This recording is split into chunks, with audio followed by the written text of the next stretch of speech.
Check it out. Think she's lost? Maybe looking for her husband's squadron? Laughter rippled through his group. Davis, emboldened, stood up and ambled over to her table. He leaned against it, crossing his arms in a way he probably thought was casual and disarming. "Ma'am," he began, a smirk playing on his lips. "That's a pretty serious jacket you've got there. You a big fan of naval aviation?" Lauren Taylor didn't look up immediately. She finished chewing, took a slow sip of water, and then lifted her gaze to meet his. Her eyes were a calm, steady blue. "You could say that," she said, her voice even and quiet. The lack of a reaction seemed to throw him, but only for a second. The performance was for his buddies, who were now watching intently. "Right on. Well, you know, we all got our call signs around here. It's kind of a pilot thing." He gestured vaguely toward the flight line beyond the windows.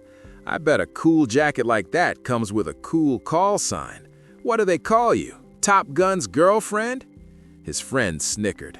The joke landed exactly as he'd intended. It was meant to be a little sharp, a little dismissive, a way of putting her in her place as an outsider, a spouse, a civilian, anything but one of them. He was expecting a blush, a flustered denial, maybe an indignant retort. He was not expecting her to set her fork down with quiet precision, look him directly in the eye, and answer without a trace of emotion. Black Mamba. The name hung in the air. Davis's smirk faltered. It wasn't the answer he was built to process. It was too specific, too aggressive. He'd asked a simple woman her call sign as a joke, a rhetorical jab, but the answer he got felt like a loaded weapon for a moment that stretched into an awkward silence. The mess hall noise seemed to fade. The young corporal stood there suddenly, feeling like he had stumbled into a cage he didn't understand, the name Black Mamba making him freeze. Davis blinked, a flicker of uncertainty crossing his face before bravado rushed back in to fill the void. He forced a laugh, a little too loud, a little too sharp. "Black Mamba? That's a good one. Seriously though, ma'am, that's an official jacket. You can get in a lot of trouble for wearing stuff you're not supposed to be wearing on base. It's a UCMJ thing." He was digging in, doubling down. The audience of his peers made retreat impossible. Lauren picked up her fork again, her movements economical and deliberate. "I'm aware of the Uniform Code of Military Justice, Corporal. Are you?" He pressed, his voice rising slightly. "Because that name tape says Taylor, and those patches," he squinted at a circular patch on her right shoulder depicting a skull wearing a pilot's helmet. "That's VM F-18 101, the sharpshooters. They're a Hornet training squadron. That's fleet replacement. You're telling me you're a Hornet pilot?" The challenge was clear. It wasn't a question, it was an accusation. Several nearby Marines, older and more seasoned, began to watch the exchange with a mixture of annoyance and weary resignation. They had seen this movie before, a young boot full of vinegar picking a fight he couldn't win. But this felt different. The woman's stillness was unnerving. "I've spent time with the sharpshooters," Lauren replied, her tone giving away nothing. She took another bite of her chicken. Davis was getting frustrated. Her calm was a wall he couldn't seem to breach. He felt his authority, the authority of his uniform and his world, slipping. He needed to reassert it. "Okay, look," he said, dropping the pretense of politeness. "Let's see some ID. If you're authorized to be wearing that, you'll have a CAC card that says so." Without a word, Lauren reached into a pocket on her flight suit's leg, pulled out a wallet, and extracted her common access card. She held it out to him. Davis snatched it.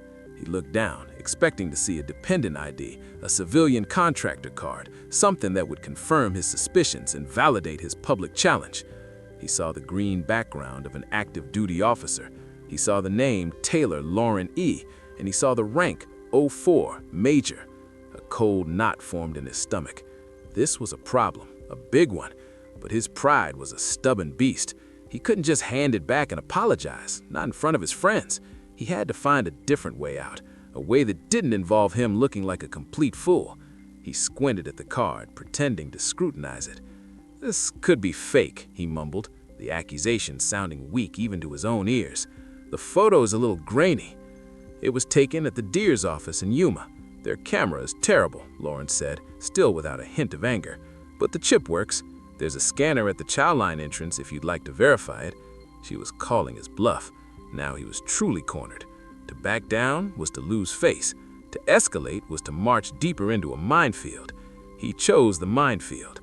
"I don't need a scanner," he said, his voice hard. He tapped a finger on the jacket's other patch, a smaller, more intricate one over her heart. "What about this one? The one with the delta wing and the target? That's a WTI patch. You know what that is, ma'am? That's a weapons and tactics instructor. That's the best of the best. You get that at Marts 1. It's 7 weeks of hell. You don't just get one of those, you earn it with blood." He was practically sneering now, the words a torrent of misplaced righteousness. He was defending the honor of an institution he felt she was mocking by her very presence. As his finger touched the patch, the mess hall's noise seemed to distort in Lauren's ears, replaced for a split second by a different set of sounds. The high G groan of an F-18's airframe straining against physics, the metallic taste of adrenaline. Below the sprawling, moonless dark of the desert floor, a canvas of nothingness punctuated by the sudden, terrifying bloom of anti-aircraft fire, the acrid smell of ozone and sweat inside her cockpit, the red glow of the instrument panel painting her face in demonic light, a voice in her headset strained with static and fear. "Viper 1-1, we are taking effective fire. Winchester on flares. We need an exit now." It was a flash. A memory seared into the back of her mind, a ghost that lived inside the very threads the corporal was touching with such disdain. The memory vanished as quickly as it came, leaving only the dull clatter of the mess hall in its wake. Her eyes refocused on the young Marine in front of her. His face was flushed, his self-importance radiating off him. He had no idea what that patch represented. To him, it was a symbol. To her, it was a scar. Across the room, Master Gunnery Sergeant Cole, a man whose face was a roadmap of 3 decades in the Corps, lowered his coffee cup. He'd been watching the whole pathetic spectacle. At first, he'd written it off as a corporal needing a new hobby, but the woman's impossible calm and the corporal's mention of the WTI patch had snagged his attention. He looked closer at her jacket, the VMFAT 101 patch, the WTI patch, and a third one, a subdued, almost hidden patch from a deployment tour. That specific combination was rare, almost unheard of. Then he saw the name tape, Taylor. Cole's blood ran cold. The name, the patches, the call sign he'd overheard the corporal mock, Black Mamba. It wasn't a joke, it was a legend, a story they told new pilots to scare them straight. A story he'd heard from a shaken recon team leader who owed his life to a pilot with that name. He didn't get up, he didn't yell. A man with his rank and experience knew that a public dressing down of a corporal was beneath him and would only make the situation worse. Instead, he reached into his pocket, pulled out his phone with a steady hand, and scrolled to a number he rarely used. He stood and walked toward the exit, thumbing the call button. The phone on the other end was answered on the second ring. "Colonel Matthews?" "Sir," Cole said, his voice low and urgent. "Master Gunnery Sergeant Cole. Sorry to bother you, sir, but I think you need to get down to the 22 area mess hall right away." There was a pause. "What is it, Master Guns?" the colonel asked, his voice tight with annoyance at the interruption. Cole took a breath. "Sir, I think Major Taylor is here. The pilot from the Kandahar extraction, the one they call Black Mamba." The silence on the other end of the line was absolute. Cole could almost hear the gears turning in the colonel's head. When he finally spoke, the annoyance was gone, replaced by a stark, cold alarm. "I'm on my way." Inside the office of Colonel Matthews, the wing operations officer, the phone clicked back into its cradle with a sharp crack. He stared at the wall for a second, his mind racing. Major Taylor, here. He had approved her temporary orders to Miramar to consult on a new training syllabus, but he hadn't expected her to arrive for another day, and he certainly didn't expect her first interaction to be a confrontation in a mess hall. "Sergeant," he barked at the aide sitting outside his office, "get me the service record for a Major Lauren E. Taylor, call sign Black Mamba, and I mean right now." A few frantic keystrokes later, the file appeared on the colonel's monitor. He leaned forward, his eyes scanning the lines of black and white text as if seeing them for the first time. The official summary was stark, stripped of all emotion, which only made it more powerful. Taylor, Lauren E., Major, USMC, MOS 7523, FA/18 fighter pilot. Total flight hours 2847, combat hours 612. The citation scrolled down the page, a litany of valor. Air Medal with Combat V, 3rd Award. Navy and Marine Corps Commendation Medal with Combat V. And there it was, Distinguished Flying Cross. The summary was brief, almost offensively so for the action it described, for heroism and extraordinary achievement in aerial flight. After her aircraft sustained critical damage from enemy ground fire, Major Taylor, displaying consummate airmanship and courage, successfully flew her crippled F-18 Hornet over 80 nautical miles of hostile territory to a safe landing, thereby saving a valuable combat asset and her own life. He read on.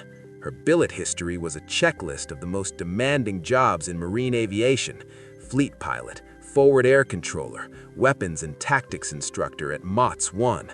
The file noted her instructor call sign was Viper, but her combat call sign, the one earned in the crucible of battle, was listed right beside it: Black Mamba. Matthews felt a surge of cold fury. One of the most decorated combat pilots of her generation was being hassled in his mess hall by some boot corporal. He grabbed his cover from his desk. "Get the wing commander on the phone," he snapped at his aide as he strode toward the door. "Tell him we have a code red situation at the 22 area mess. No, not a security threat, a respect threat. And get the base sergeant major. I want him to meet me there 5 minutes ago." Back in the mess hall, Corporal Davis was feeling the intoxicating rush of having an audience. He had her ID, he had challenged her credentials, and she had offered no real defense beyond quiet one-word answers. In his mind, he was winning. He saw her silence not as the patient tolerance of a superior officer, but as the tacit admission of a fraud. He decided it was time to end it, to deliver the final blow. "All right, ma'am, I've seen enough," he declared, pocketing her CAC card as if confiscating it. "I'm not buying it. That jacket, those patches, that stolen valor, you and I are going to take a little walk over to the Provost Marshal's office. Falsifying a government ID, impersonating an officer, you're in a world of trouble." He gestured to his two friends, who, caught up in the drama, stood up and moved to flank the table, effectively blocking Lauren's path. The act transformed the scene. It was no longer a verbal spat, it was a physical detention. A low murmur went through the room. A line had been crossed. The air crackled with tension. Lauren Taylor simply looked at the three young Marines arrayed against her, her expression unreadable, and slowly placed her napkin on her tray. Just as Davis opened his mouth to issue another command, the main doors of the mess hall swung open with such force that they banged against the stoppers. The ambient noise of the room vanished as if a switch had been flipped. Framed in the doorway stood Colonel Matthews, his face a thundercloud. Beside him was the 6'4" monolith that was the base sergeant major, his chest covered in a career's worth of ribbons. And a step behind them was a brigadier general, the wing commander himself, a man whose presence on the ground floor of a mess hall was so rare as to be almost mythical. They were flanked by the master gunnery sergeant who had made the call, and a sharp-looking female lieutenant colonel from the general staff. The five of them moved as one unit, their boots echoing on the linoleum floor. They didn't scan the room. Their eyes were fixed on one point, the small table by the window. The entire population of the mess hall, from the newest private to the most seasoned staff NCO, was frozen, many of them halfway to their feet. Trays were held in mid-air, forks paused inches from mouths. This wasn't just brass, this was divine intervention. Corporal Davis and his friends went pale, their bravado evaporated, replaced by a primal, gut-wrenching fear. Davis's spine snapped so straight it was a miracle it didn't break. He tried to salute, but his arm felt like it was made of lead. The procession of senior leaders didn't even glance at him. They walked straight past the terrified corporal, their focus entirely on the woman in the red jacket, who was now slowly getting to her feet. Colonel Matthews halted a perfect 2 paces in front of her. He brought his heels together with an audible click and rendered the sharpest, most respectful salute Davis had ever seen. "Major Taylor," the colonel's voice boomed, clear and resonant in the tomb-like silence. "On behalf of MCAS Miramar, I want to apologize for the welcome you've received. It is an honor to have you with us, ma'am." The word major struck Corporal Davis like a physical blow. The word ma'am, coming from a full-bird colonel, buckled his knees. The entire room was processing it. The woman in the flight jacket wasn't a spouse. She wasn't a civilian. She was a field-grade officer. She was a major. The brigadier general stepped forward, his 1 star glittering on his collar. He didn't look at Lauren. He looked directly at Corporal Davis, but his voice was pitched for the entire room to hear.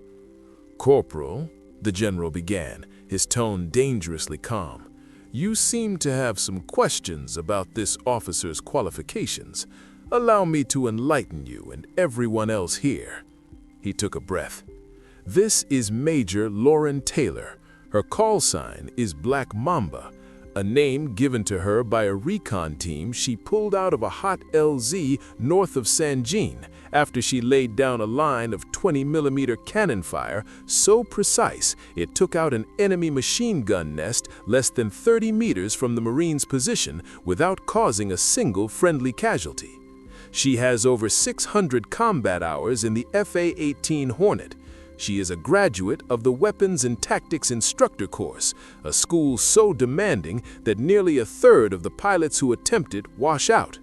He walked a slow circle around the table, his eyes sweeping over the stunned faces in the mess hall. "She holds the Distinguished Flying Cross for an incident in which her aircraft was struck by a surface-to-air missile. With a fire in her right engine and a complete failure of her primary flight controls, she manually wrestled her aircraft back from an uncontrolled spin and flew it 80 miles back to base, landing on fumes. Most pilots would have ejected. Her decision saved a $200 million warplane and, more importantly, the intel it was carrying." He stopped again, now standing beside Lauren. "She isn't just a pilot, she is a legend in marine aviation. The red jacket she's wearing isn't a souvenir. It was given to her by the instructors at MAWTS-1 when she returned as a guest lecturer. The patches on her uniform are not decorations. They are receipts for sacrifices she has made that you, Corporal, can barely comprehend." The silence that followed was deafening. The weight of the general's words pressed down on everyone in the room. Davis was shaking, his face the color of ash. He stared at the woman he had just accused of stolen valor, and for the first time, he truly saw her. He saw the quiet authority he had mistaken for weakness, the steely calm he had misinterpreted as submission. The base sergeant major stepped forward until he was inches from Corporal Davis. He didn't raise his voice. He didn't have to. His whisper was more terrifying than any shout. "You are a disgrace, Corporal, not just to your rank, but to the eagle, globe, and anchor you wear. You didn't see a Marine officer. You saw a woman, and you made an assumption. You failed the most basic test of a leader, to see with your eyes, not your prejudice." He leaned in closer. "You will hand Major Taylor back her identification card. You will apologize to her, and then you and I will have a very long, very detailed conversation about your future in my Marine Corps." Davis fumbled in his pocket, his hand trembling as he produced the CAC card. He held it out to Lauren, unable to meet her eyes. "Ma'am, Major, I'm sorry." The colonel turned to Lauren. "Major, this behavior is inexcusable. If you wish to press charges under Article 134 for this public disrespect, you will have my full and unconditional support." All eyes went to Lauren. She took her ID from the corporal's trembling hand. She looked at his terrified face, at the faces of his friends who looked like they wanted the floor to swallow them whole. Then she looked at the colonel. "That won't be necessary, sir," she said. her voice finally carrying through the mess hall. She turned her gaze back to the young corporal. The standard is the standard for a reason. It protects all of us. Don't soften the standard for anyone, she said, her voice firm but devoid of malice. But more importantly, don't you dare apply it differently based on what you think you see. Look at the uniform, read the rank, respect the person. That's all there is to it. Her words were a masterclass in grace. She wasn't just a warrior, she was a leader. As she spoke of standards, of fairness, a final, fleeting image cut through her mind, not of combat, but of its aftermath. The dark, oily tarmac of a forward operating base. The scream of her damaged engine winding down. The ground chief, an old master sergeant, looking up at the shredded tail of her Hornet, then at her, his eyes wide with a mixture of terror and awe. He had simply walked up to her cockpit, looked her in the eye, and said, "Ma'am, you fly with the devil's own luck and the precision of a snake, a black mamba." The name wasn't about aggression, it was about survival. It was about a deadly, focused calm in the heart of chaos. It was a sign of ultimate professional respect, earned in fire and sky. In the weeks that followed, the story of the confrontation in the 22 area mess hall became a piece of Miramar folklore. It was a cautionary tale told in barracks and ready rooms. Corporal Davis was not discharged, but his path to promotion suddenly became a steep uphill climb. He and his friends were front and center for every base-wide training session on equal opportunity and professional conduct. A series of classes personally revitalized by the base sergeant major. The incident prompted a complete overhaul of the base's SOP for challenging identification, with a new emphasis on professional courtesy and de-escalation. About a month later, Lauren was walking out of the post exchange with a bag of groceries. As she headed to her car, she heard a hesitant voice call her name. "Major Taylor!" She turned. It was Corporal Davis. He was alone, out of his camouflage utilities and in civilian clothes. He stood stiffly, as if at a subdued form of attention. "Corporal," she acknowledged, her tone neutral.